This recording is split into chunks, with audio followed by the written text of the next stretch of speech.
하지 말고 예수를 봅시다. 예. 오늘 이 시간 말씀으로 여러분 예수님 만나기를 간절히 소망합니다. 우리 장미 권사님이 오늘 처음으로 대표 기도 아마 하셨던 것 같은데 많이 긴장하셨죠. 제가 지금 그렇습니다. 자, 다윗이 29장에서요 블레셋에 끼지도 못하고 유다에 끼지도 못하는 처지 속에서 전쟁에 참여하지 못한 채 아기스 왕이 너의 거주지로 돌아가 이렇게 말했습니다. 29장에서요 29장 11절 한번 보도록 하겠습니다. 29장 11절 함께 보겠습니다. 시작. 이에 다윗이 자기 사람들과 더불어 아침에 일찍이 일어나서 떠나 블레셋 사람들의 땅으로 돌아가고 블레셋 사람들은 이스라엘로 올라가니라. 블레셋 사람들의 땅이니까 블레셋 사람들의 땅으로 돌아갔다고 말하죠. 시글락이 블레셋의 영역 속에 있으니까요. 그런데 이 시글락에 돌아온 다윗과 그의 사람들이 경악을 금치 못한 일이 벌어졌죠. 30장 1절 2절 한번 보도록 하겠습니다. 30장 1절 2절입니다. 시작. 다윗과 그의 사람들이 사흘 만에 시글락에 이른 때에 아말렉 사람들이 이미 네겝과 시글락을 침노하였는데 그들이 시글락을 쳐서 불사르고 거기에 있는 젊거나 늙은 여인들은 한 사람도 죽이지 아니하고 다 사로잡아 끌고 자기 길을 갔더라.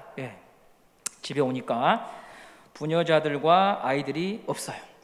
마을은 불에 타서 난장판이 되어 있어요. 그 이유는 남자들이 집을 비운 것을 알고 야비한 아말렉이 습격하여 모두 다 인질로 끌고 갔습니다.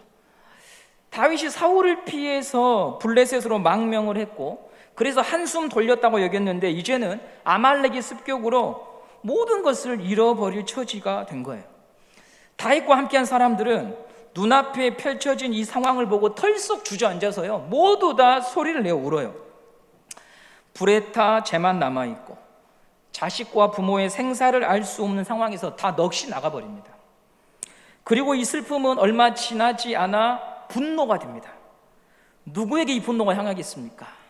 리더자 다윗. 너가 블레셋으로 망명만 오지 않았다면 우리가 이런 꼴 안 당했을 텐데, 너만 아니었다면 괜찮았을 텐데, 이러면서 다윗을 향해 살기를 내뿜습니다. 30장 4절 5절 6절 한번 읽어보도록 하겠습니다. 30장 4절 5절 6절입니다. 시작. 다윗과 그와 함께한 백성이 울 기력이 없도록 소리를 높여 울었더라. 다윗의 두 아내 이스라엘 여인 아히노암과 갈멜 사람 나발의 아내였던 아비가일도 사로잡혔더라.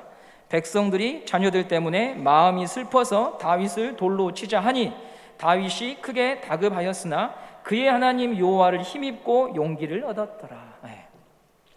공동체에 문제가 생기면 사람들은 그 일을 수습하려 하기보다는요 이 일의 원인이 누구인가 여기에 집중하거든요. 희생 제물을 필요로 합니다. 제가 강도사 때 은성교회 여기 있을 때 학술대회를 여기서 한 적이 있었습니다. 그 학술대회에서 제가 들었던 내용 중에 한 가지 기억에 남는 게 뭐냐면 고대 사회에서 공동체에 문제가 생길 때 해결하는 방식이 있는데 그 방식은 한 사람을 제물로 드림으로 신과 화해하고 그 일에 대한 속죄를 하려고 했다는 거예요. 그래서 인신제사가 고대 근동에는 굉장히 많았어요. 우리나라 판소리의 하나인 심청전도 효라고 하는 주제로 각색을 해놔서 그렇지 인당수에 왜 심청이가 빠져야 됩니까? 용왕신의 마음을 달래야 되잖아요. 사람들은 불안과 공포스러운 일을 만나면 그것을 풀 수 있는 대상을 찾아요. 그리고 대체적으로 이 대상은요 약자죠. 자기 자신을 변호할 수 없는 사람들, 자신을 스스로 지킬 수 없는 사람들이 희생이 돼요. 대표적으로 장애인, 여자, 아이들. 독일의 나치 정권은 유대인들을 희생제물로 삼아 게르만 민족을 강력하게 결속하잖아요. 이처럼 공동체의 결속과 단합 그리고 문제 해결을 위해서요 사람들은 사람을 희생시킵니다. 가족을 잃은 슬픔에 울다 지친 사람들은 이 분노를 해소할 대상이 필요했고 그 대상은 바로 다윗입니다. 그들은 불과 몇 시간 전까지 함께 동고동락했던 사람들이에요. 죽을 고비를 몇 차례나 넘겼던 전우예요. 그런데 이런 관계가 한순간에 다 의미 없는 일이 돼버리죠. 다윗은 그들이 도움을 필요로 할 때 거절하지 않고 받아줬어요. 아둘람 굴에서 은둔해 있던 때에 본인의 코가 석자임에도 환난 당하여 오갈 데가 없는 이 사람들을요 환대해 주었어요. 그런데 이 사람들이 다윗을 향해 돌을 들고 있는 거예요. 죽이려고 하는 거예요. 이 장면은 우리에게요 한 가지 교훈을 줘요. 사람이 의지할 것은 사람이 아니더라라는 거죠. 사람이 평생 의지할 대상은 사람이 아니더라. 왜냐하면 사람은요 한결 같을 수 없어요. 마음으로는 그것을 소원할 수 있어요. 나는 누군가를 향하여서 정말 변함없는 사랑과 우정과 관계를 유지하고 싶어 하지만요 우리는 그런 실력이 없어요. 베드로가 잘 보여주잖아요. 의욕과 열정이 넘쳤어요. 주와 함께 죽겠습니다. 그러나 막상 상황이 펼쳐지면 마음의 소원과 다르게 말하고 다른 선택을 하는 것이 나라는 거죠. 학생들에게 자주 이런 말을 합니다. 사람이 줄 수 없는 것을 사람한테 기대지 말아라. 하나님만이 줄 수 있는 영원함, 신실함, 무조건적인 용서와 인정을 사람에게 기대하게 되면 그 사람을 너는 반드시 잃게 된다. 그 사람을 향하여 무한정의 서운함을 갖게 되고 너가 어떻게 나한테 그럴 수 있어 라고 하는 관계가 돼버리죠. 신실할 수 없는 사람의 한계를 인정해야 우리는 바른 관계를 맺을 수 있어요. 오히려 건강한 만남을 가질 수 있어요. 다시 한번 말씀드리지만 하나님만이 줄 수 있는 것을 사람에게 기대하는 것은요 지혜가 아닙니다. 그 사람은 계속 사람을 잃게 될 겁니다. 다윗은 지금 일생일대의 위기에 처해 있습니다. 죽음이 눈앞에 있습니다. 그리고 바로 이때 사울도 동일한 처지에 있다고 하는 것을 여러분들이 염두하면서 이 본문을 읽어보십시오. 사울은 지금 전쟁이 눈앞에 있고 거기서 자기가 패전할 수밖에 없다고 하는 두려움에 쌓여 있었죠. 그래서 어디로 갑니까? 신접한 여인을 찾아가서 매달리잖아요. 반면에 다윗은 다급한 처지에서 오늘 30장 6절 말씀을 한번 다시 볼까요? 30장 6절에서 이렇게 말합니다. 읽어보겠습니다. 시작. 백성들이 자녀들 때문에 마음이 슬퍼서 다윗을 돌로 치자 하니 다윗이 크게 다급하였으나 그의 하나님 여호와를 힘입고 용기를 얻었더라. 둘 모두 고난 속에 있습니다. 누가 더 위급하냐 경중을 따질 수 없는 급박한 상황이에요. 이 상황에서 사울이 영매를 찾아갔다면 다윗은 하나님을 의지했더라. 고난은 사울에게도 찾아오고 다윗에게도 찾아온다는 거죠. 사람을 가리지 않아요. 오늘도 신자들 가운데에 암으로 호스피스 병동에서 죽어가신 분들이 있고 교통사고로 죽어가신 분들이 있고 자녀들에게 위기가 닥친 분들이 있어요. 사업에 실패하기도 해요. 그런데 성도는 무엇이 다른가? 고난을 당하는 것은 동일하나 그 고난 속에서 나를 구원할 구원자가 오직 예수 이외에는 없다는 것을 믿는 자. 그게 성도의 특징이죠. 이 불확실한 시대 속에서 그 사랑을 끝까지 나를 향하여 가지고 계신 분은 하나님 한 분밖에 없다고 하는 그 믿음이 우리를 성도되게 하는 거예요. 그런데 여러분, 이 단순한 진리에 이르기까지 한 번에 안 돼요. 단번에 이런 믿음에 도달하지는 못해요. 시간이 걸려요. 오늘 다윗을 보십시오. 그가 블레셋으로 망명을 했잖아요. 그런데 망명할 때 다윗이 하나님께 묻지 않습니다. 하나님의 뜻을 구하지 않았습니다. 현실적 판단을 고려해서 가장 합리적인 선택을 한 것이지 하나님께 묻거나 하나님께 응답받아서 블레셋으로 망명한 게 아니에요. 모든 상황에 하나님이 계신다고 믿으면서도 막상 우리도 생존의 문제에 부딪히고 자녀에게 문제가 생기고 금전 관계가 얽히면 하나님이라고 하는 단어는요 잘 떠오르지 않아요. 감정이 앞서죠. 얼마나 이익이 되냐, 남들에게 자랑할 만한 것이냐, 여기에 우리의 모든 관심, 마음이 뺏기는 거예요. 그래서 약속의 땅을 버리고 블레셋으로 다윗도 망명한 거예요. 그런데 하나님은요 이 선택을 막지 않으시고 허락해 버리십니다. 여러분 이것을 잘 보시기 바라요. 다윗이 블레셋으로 망명할 때 허락해 버리셔요. 왜냐하면 그런 나의 선택이 가져온 결과를 직접 보고 깨닫도록 하시는 거죠. 그래야 사람이 성장하거든요. 누가복음에서 잘 아시는 탕자 이야기가 있어요. 둘째 아들이 재산을 달라고 아버지한테 말하죠. 아버지가 호통을 치거나 나무라지 않아요. 살아있는 아버지에게 유산을 달라고 하는 것은 모욕적인 일이고 가문의 수치입니다. 그럼에도 아버지는 허용합니다. 수치를 감수합니다. 사랑하지 않아서가 아니에요. 본인이 선택한 이 길이 어떤 길인지 스스로 깨닫고 배우도록 허용하는 거예요. 이후 둘째 아들이 깨닫게 되는데 성경에서 이렇게 기록하고 있습니다. 누가복음 15장 17절 말씀을 한번 우리 같이 보도록 하겠습니다. 15장 17절 시작. 이에 스스로 돌이켜 이르되 내 아버지에게는 양식이 풍족한 품꾼이 얼마나 많은가, 나는 여기서 주려 죽는구나. 재미있는 표현이 나오죠. 스스로 돌이켜 이르되. 둘째 아들은 자기가 선택한 길의 끝까지 가보고 나서야 이것이 아니라고 하는 것을 본인이 스스로 깨닫고 스스로 돌이켜서 아버지의 집만이 나의 구원이 있다고 하는 것을 보게 되죠. 다윗도 마찬가지예요. 블레셋으로 망명할 때는 하나님을 부르지 않았고 하나님의 뜻을 찾지 않고 자기 스스로 결단했지만 이제 동지들마저 배신하는 이 상황 속에서 그가 부를 이름이 없어요. 누구밖에? 하나님밖에 없는 거예요. 하나님밖에 없는 거예요. 자기의 꾀, 자기와 함께 있는 수백 명의 이 사람들이 자기의 인생을 책임져 주는 것이 아니라 그들도 결국 나하고 어떤 문제에 있어서는 나에게 도를 들 수밖에 없는 사람이라고 하는 것을 그가 보게 되었고, 그 순간에 나의 인생을 책임져 줄 수 있는 분이 오직 위로부터만 온다고 하는 것을 다윗이 보게 된 거예요. 30장 6절에 다윗이 여호와를 힘입고 용기를 얻었다 이렇게 말합니다. 이 본문에서 교훈을 찾을 때 가장 쉬운 접근은요, 그러므로 여러분도 다윗처럼 여호와를 의지하세요 이렇게 적용하지요. 중요한 적용이에요. 그런데 다윗이 여호와를 의지했다고 하는 것은 이 본문의 본질이 아니라고 저는 봅니다. 왜냐? 이 사건의 본질은 다른 곳에 있어요. 다윗이 여호와를 의지하는 사람이 되도록 하나님이 기다리시고 참아주시고 속아주시고 인내하셨다고 하는 것에 먼저 성경이 이야기하고자 하는 본질이 있는 거예요.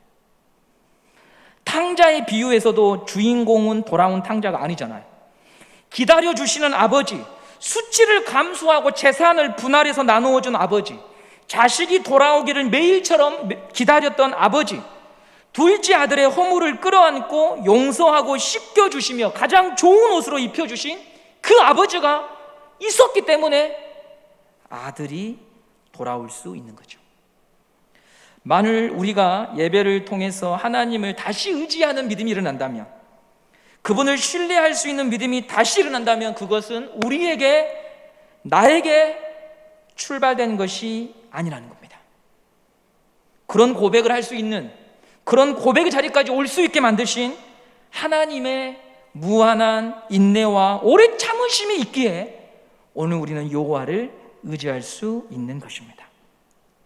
하나님의 기다리심과 인내가 있으니 우리가 돌아갈 집이 있는 것입니다. 아버지가 호적 정리하지 않고 이사 가지 않고 그 집에서 딱 버티고 자식을 기다리니까 탕자가 돌아갈 집이 있는 것입니다. 오늘 나에게 뭔가 자랑할 구석이 있다고 하면 그건 아버지의 사랑과 희생을 기초로 된 것이지, 십자가의 사랑과 죽으심 때문에 된 것이지 나에게 원인이 있는 것은 아니라는 사실, 이 사실을 우리 모두 다 잊지 않기를 간절히 소망합니다. 그래서 바울은 고백했습니다. 나의 나 된 것은 오직 하나님의 은혜라. 오늘 이 고백이 저와 여러분의 고백이 되기를 간절히 소망합니다. 다윗은 인생의 위기에서 하나님의 도움을 힘입어 일어섭니다. 그리고 정신을 차리고 제사장을 부릅니다. 제사장을 통해서 하나님께 묻습니다. 제가 아말렉을 쫓아가면 따라잡을 수 있겠습니까? 묻습니다. 이제 묻는 다윗이 됩니다. 30장 8절 말씀을 한번 읽어보도록 하겠습니다. 사무엘상 30장 8절입니다. 시작. 다윗이 여호와께 묻자와 이르되 내가 이 군대를 추격하면 따라잡겠나이까 하니 여호와께서 그에게 대답하시되 그를 쫓아가라. 너가 반드시 따라잡고 도로 찾으리라. 아멘. 하나님은 다윗에게 말씀하셔요. 다윗아, 따라가, 쫓아가, 잡을 수 있어. 다윗은 곧바로 600명을 이끌고 떠납니다. 그런데 우리가 이 상황으로 들어가 보면 지금 다윗이 누군가를 추격하는 것이요 쉽지 않아요. 왜냐하면 첫 번째, 아말렉이 어디에 있는가를 알아야 동쪽으로 갈지 남쪽으로 갈지 방향을 정할 수가 있는데, 다윗은 지금 아말렉의 위치를 몰라요. 목포로 갔다든지 전주로 갔다든지 그 방향을 알아야 되는데 방향을 모른 채 떠납니다. 둘째로 어려운 상황은 병사들이 다 지쳐 있어요. 30장 1절을 보시면 이렇게 시작합니다. 30장 1절에 다윗과 그의 사람들이 사흘 만에 시글락에 이르렀다라고 나오죠. 블레셋 아기스 장군과 함께 블레셋 군인들이 머물러 있던 곳이 아벡인데, 아벡에서 시글락으로 3일 동안 걸려서 왔어요. 그 거리가 90km예요.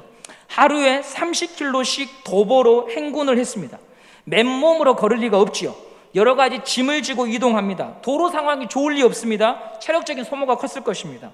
집으로 돌아와서도 난장판이 된 상황을 보고 울 기력이 없도록 울었다고 했습니다. 이런 상황에서 추격을 하게 되면 한없이 힘이 붙이지요. 아니나 다를까 출발한 지 얼마 지나지 않아 병사들이 픽픽 쓰러지기 시작합니다. 사무엘상 30장 9절입니다. 9절 말씀 보겠습니다. 시작. 이에 다윗과 또 그와 함께한 600명이 가서 부솔 시내에 이르러 뒤떨어진 자를 거기 머물게 했으며, 곧 피곤하여 부솔 시내를 건너지 못하는 200명을 머물게 했고, 다윗은 400명을 거느리고 쫓아가니라. 몇 명이 지금 나고하냐면 200명이 나고합니다. 600명이 갔는데 200명, 3분의 1이 걷지를 못해요.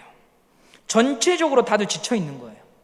자식과 아내의 생사가 걸린 문제인데도 발걸음을 뗄 수 없을 만큼 육체적인 한계에 이르렀어요. 할 수 없이 다윗은 부솔 시내라고 하는 곳에 200명을 머무르게 하고 400명만 데리고 다시 추격을 시작하죠. 이때 한 사건이 발생합니다. 30장 11절입니다. 30장 11절 시작. 무리가 들에서 애굽 사람 하나를 만나 그를 다윗에게로 데려다가 떡을 주어 먹게 하며 물을 마시게 하고. 죽어가는 한 사람을 만나요.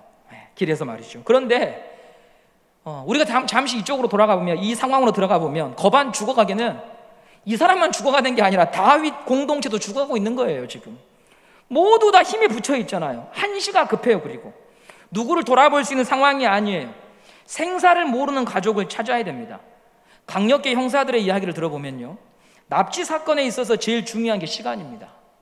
납치당한 날부터 시간이 길어질수록 생존 확률이 급격히 낮아지거든요. 어떻게든 빨리 찾아내야 생존 확률을 끌어올릴 수가 있어요. 나중에 이 아말렉 이야기를 들어보면 자기가 버려진 지 3일째 됐다고 말합니다. 즉 납치된 지 이미 3일이 지났어요. 1분 1초가 급해요. 이런 사람들이 우리 눈에 들어올 수가 없는 거죠. 이미 지금 눈이 뒤집혔는데. 그런데 다윗 공동체가 이 죽어가는 사람을 붙잡고 시간을 허비해요. 떡을 주고 물을 줘요. 추격을 멈추고 목숨을 부지할 수 있도록 도움을 줘요. 오늘 설교의 주제가 은혜를 아는 자와 모르는 자라고 했어요. 누가 은혜를 아는 자인가? 모든 일마다 아이고 목사님 은혜입니다. 이번에 병원에 퇴원하셨다면서요. 아이고 하나님의 은혜지요. 아이고 이번에 자녀가 취업하셨다면서요. 아이고 하나님 은혜입니다. 이게 은혜를 아는 자가 아니에요. 그 누구나 할 수 있어요. 불자들도 그러잖아요. 부처님의 은혜입니다. 다 하는 거잖아요. 은혜를 아는 자는요, 은혜를 삶으로 고백하는 자예요. 돌려받을 수 없다고 하는 것을 알면서도 조건과 단서를 달지 않고 도움이 필요한 자에게 거저 주는 자가 은혜를 아는 자예요. 오늘 여러분 이걸 꼭 잊지 마시기를 바라요. 은혜를 아는 자는 은혜를 삶으로 고백하는 자예요. 입술이 아니라 도움이 필요한 자에게 그에게 조건과 단서를 달지 않고 도움을 주는 자예요. 누가복음에 이런 말씀이 나와요. 14장 12절에서 13절 14절인데요 좀 길지만 여러분, 예수님께서 이렇게 말씀하셨어요. 누구한테 도움을 주냐? 너가 앞으로 도움을 줄 때 이런 사람에게 도움을 줘라, 이렇게 말씀하시는데 우리 한번 읽어보겠습니다. 시작. 또 자기를 청한 자에게 이르시되 너가 점심이나 저녁이나 베풀거든 벗이나 형제나 친척이나 부한 이웃을 청하지 말라, 이렇게 말하잖아요. 왜? 두렵건대 그 사람들이 너를 도로 청하여 너에게 갚음이 될까 하노라. 그런 사람들한테 네가 은혜를 베풀면 너도 은혜 다시 받을 거 아니야. 그거 은혜가 아니야 라고 말씀하시는 거예요. 우리는 무언가를 줄 때 다시 돌려받을 걸 생각하고 주잖아요. 우리 학생들에게 너 생일 선물 줄 때 내가 생일 선물 이만큼 줬으니까 그 애가 내 생일 때 뭔가를 주겠지. 이건 은혜가 아니에요. 이건 거래예요. 성경은 그걸 말하지 않아요. 그러면서 여러분 뭐라고 말합니까? 잔치를 베풀거든 차라리 가난한 자들과 몸 불편한 자들과 저는 자들과 맹인들을 청하라. 그리하면 그들이 갚을 것이 없으므로 너에게 보게 된다. 우리가 나누어주는 것이 복이 되지 않는 이유는 갚을 것이 있는 사람에게 주는 것은 복이 안 된다는 거예요. 갚을 것이 없어. 도움을 줄 수밖에 없는 그런 자에게 도움을 줄 때 하나님이 이것을 기억하고 복을 주신다. 이는 의인들의 부활 시에 너가 갚음을 받겠음이라 하시더라. 예수님께서 하신 말씀이에요. 너가 누군가에게 호의를 베풀 때 나중을 기약해서 다시 돌려받을 것을 생각하고 주는 것은 내가 말하는 정직한 나눔이 아니다. 그건 은혜를 고백하는 삶이 아니다. 나에게서 상을 받을 수 없다. 너에게 다시 돌려줄 수 없는 자에게 나눠줘라. 우리 교회가 한 해 1억 원 이상 국내 선교, 해외 선교합니다. 우리 교회가 굉장히 그래도 밖으로 우리 재정들을 섬기는 데 많이 지출하고 있습니다. 아주 바람직한 일이고 유익한 일이에요. 근데 여러분 거기에 우리가 계속 조건과 단서를 달고 그래서 어떻게 했냐? 이건 여러분 은혜가 아니에요. 우리 돈이 아닌데, 우리도 하나님으로부터 그렇게 받은 적이 없는데, 우리는 하나님으로부터 그렇게 받은 적이 없는데 우리는 남들을 향하여서 엄청난 조건과 기준을 제시하면서 하는 것은요, 그건 누가복음 14장 말씀에 벗어나는 거예요. 여러분 돈은 힘이 있습니다. 내가 누군가를 도와주면 여러분 그 사람은 나한테 을의 위치가 돼버려요. 이게 굉장히 무서운 겁니다. 우리가 어떤 교회를 도와주고 어떤 선교사님을 도와주면 우리가 갑의 위치가 되어서 그 사람은 을로 취급하게 된다는 거예요. 우린 그건 은혜가 아니에요, 여러분. 우리는 거저 받아서 거저 주는 거예요. 그게 은혜라고 말씀하셔요. 그게 은혜라고 말씀하셔요. 돌려받지 못할 것을 알면서도 나누고 도움을 줘라. 왜? 내가 너를 그렇게 돌봐줬잖아. 내가 너를 그렇게 구원해 줬잖아. 너가 정말 그것을 믿는다면 너가 삶으로 그것을 살아내. 그게 나한테 은혜를 갚는 거야 라고 말씀하고 계십니다. 영상 하나를 볼게요. 오늘 영상 하나를 보겠는데요, 코로나로 자영업자들의 피해가 크다고 하죠. 지금도 현재 진행형인데 이런 와중에도 사람으로서 산다고 하는 것이 참 의미가 있다고 하는 것을 보여준 사건이 하나 있었습니다. 잠시 영상 보도록 하겠습니다. 별걸 다 해보네요. 저는 서교동에서 치킨집 운영하고 있는 박재휘라고 합니다.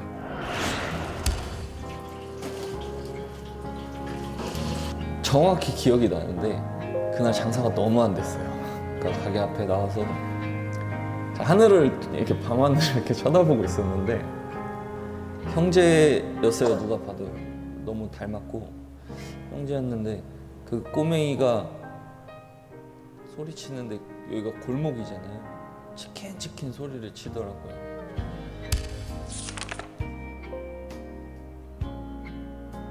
그러고 나서 옆에 같이 서 있는 이제 친구를 보게 됐는데 주먹은 꽉 쥐고 있고 이는 앙담은, 근데 그걸 보는데 무슨 상황인지 100% 이제 이해가 가더라고요. 그래서 메뉴판은 안 줬어요.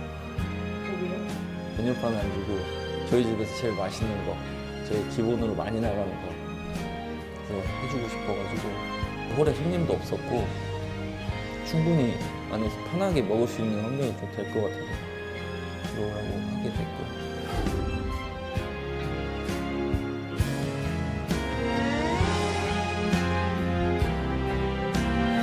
우리 어른들은 치킨 먹고 싶으면 언제든 먹잖아요. 집에서도 먹고 나가서도 먹고. 얘네는 먹고 싶을 때 먹고 싶은 걸 못 먹는 상황이다 보니까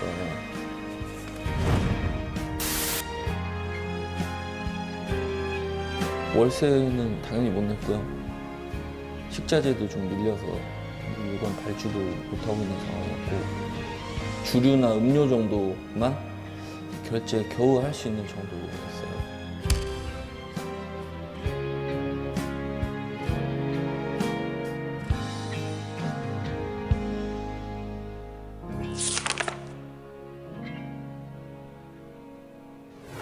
전혀 부담스럽지 않았어요.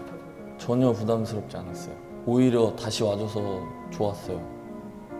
동생이 너무 예뻐요. 너무 이쁘게 생겼고 눈물 나려고 하는데 네,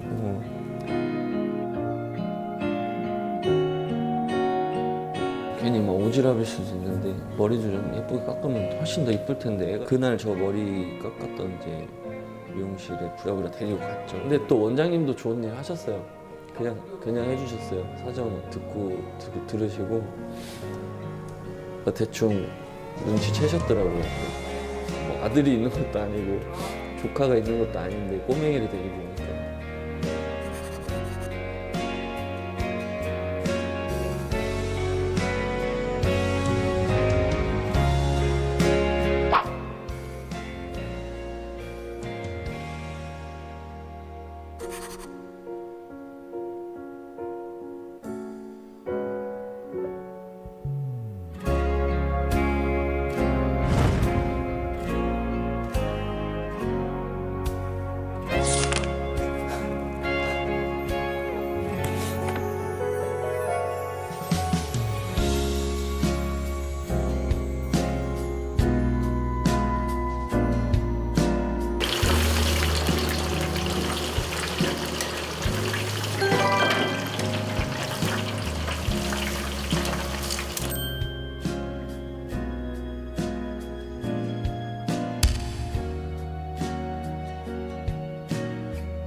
뉴스나 신문 이렇게 하는 게 인터뷰 같은 것도 하고 하는 게 내가 이래도 되나 싶기도 하고 이게 괜히 애들 갖고 내가 이거 상술적으로 이렇게 하려고 하는 것도 아닌가 괜히 걔들한테 그런 쪽으로 상처 주는 건 아닌가 싶기도 하고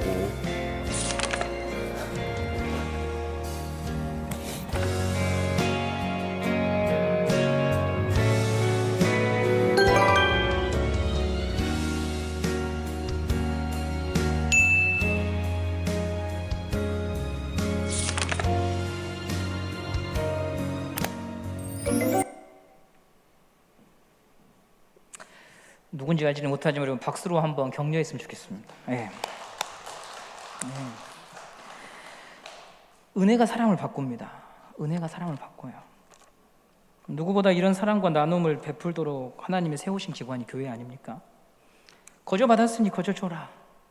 은혜를 아는 자는 삶으로 그 은혜를 표현해라. 그렇게 말씀하십니다. 다윗이 죽어가는 그 사람에게 은혜를 베풀 때 하나님이 다시 그 은혜를 되돌려 주시거든요. 그토록 간절히 찾고 있던 정보, 아말렉이 어디에 머물고 있는지를 이 죽어가는 사람을 통해서 듣게 됩니다. 버림받은 애굽인은 바로 아말렉 족속의 종이었어요. 그런데 병이 들고 쓸모가 없으니까 주인이 버리고 간 거예요. 왜냐하면 지금 다윗의 부녀자들이라고 하는 새로운 노예를 얻었잖아요. 새로운 노예를 얻으니까 병든 노예는 필요가 없어가지고 버려버린 거예요. 아말렉은 사람을 하찮게 여겼고 그 대가를 톡톡하게 치르는 거죠. 여러분 사소한 인연이라도 귀하게 여기시기 바라요. 사람을 하대하지 마시기 바랍니다. 다 죽어가는 자를 존중하니 하나님께서 또 다른 은혜를 다윗 공동체에 베풀어 주십니다.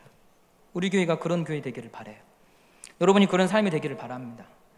다윗은 아말렉의 거주지로 힘을 다해 400명을 이끌고 달려가요. 가서 보니까 술에 취해서 깊이 잠이 들어 있어요. 캄캄한 새벽에 습격하여 잃어버린 것을 다 찾습니다. 막대한 전리품을 획득해요. 그런데요, 풍요로운 것이 꼭 좋은 건 아니에요. 공동체에 문제가 생겨요. 공동체가 쪼개지게 생겼어요. 어떤 일이 발생하느냐? 전투에 참여한 400명이 이런 주장을 합니다. 사무엘상 30장 22절입니다. 사무엘상 30장 22절 말씀 함께 읽어보겠습니다. 시작. 다윗과 함께 갔던 자들 가운데 악한 자와 불량배들이 다 이르되 그들이 우리와 함께 가지 아니하였은즉 우리가 도로 찾은 물건은 무엇이든지 그들에게 주지 말고 각자의 처자만 데리고 떠나게 하라 하는지라. 무슨 말일까요? 추격하다 지친 부솔시내가에 머문 200명 기억하시죠?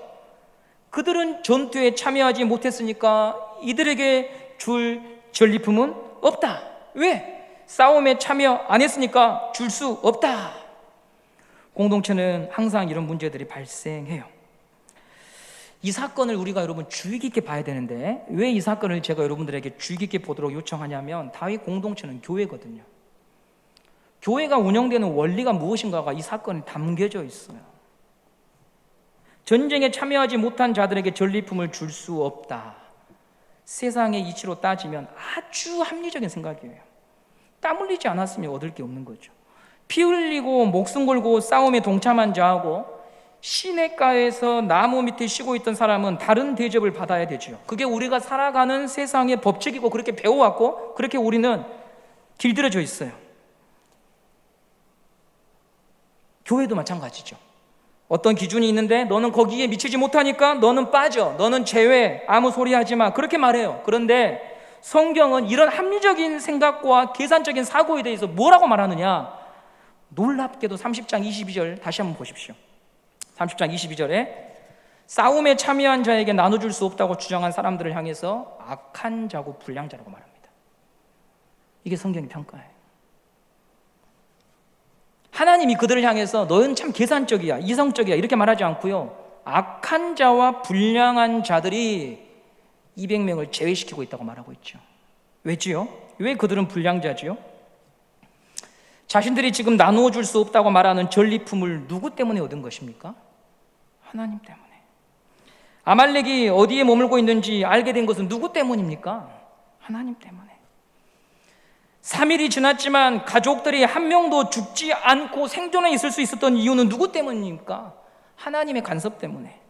그런데 이런 고난의 시간이 다 지나니까 그 은혜를 몽땅 잊고 자기들의 동료들을 향해서 예리한 잣대와 계산적인 방식으로 셈을 하는 너희는 불량자다, 악한 자다 말씀하시는 거예요.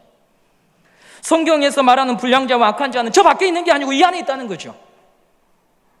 자기가 기준이 되어서 살아가는 사람, 자기 잣대로 성도와 교회를 바라보는 사람을 향해서 하나님은 너는 불량배야, 너는 악한 자야 라고 말씀한다는 거죠.